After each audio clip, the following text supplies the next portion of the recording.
End of Life for Digital Data is a project that is funded by Royal Academy of Engineering, and it looks at what happens at the end of our digital life.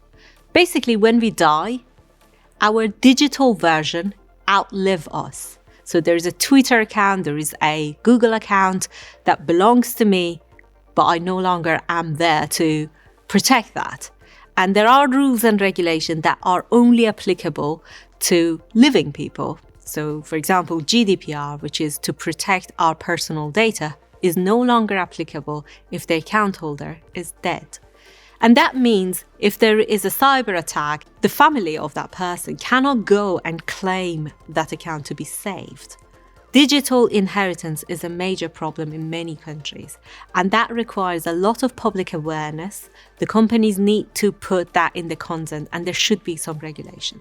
The other aspect of our digified life that we are trying to investigate is how green is our digital life? If the internet was a country, it would be probably 5th energy consuming country in the whole world. We want to make sure that everybody is aware of those sorts of carbon dioxide of their digital life. And so Safer End of Engineered Life looks at both social, political, as well as commercial aspects of living in a digified world.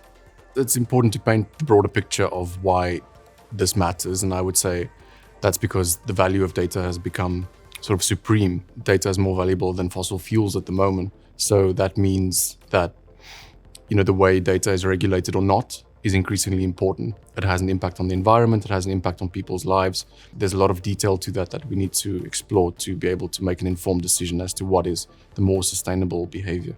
Matt and I are working on basically 2 areas. One is trying to persuade politicians that we need regulation, we need legislation for digital inheritance, but also we try to make public a bit more aware of the potential implication. One of the things that I really try to advocate is we sometimes talk about technology and technology readiness level, but sometimes technology is absolutely amazing. It's just society is not really aware of the risk, or they are overreacting to potential risk, or the perception of risk is high. We've seen this sort of thing in pandemic, in vaccine. Technology was very good, vaccine was great, but society at the very beginning, they had doubt about that. When policy kicked in, people started adopting it in a realistic way.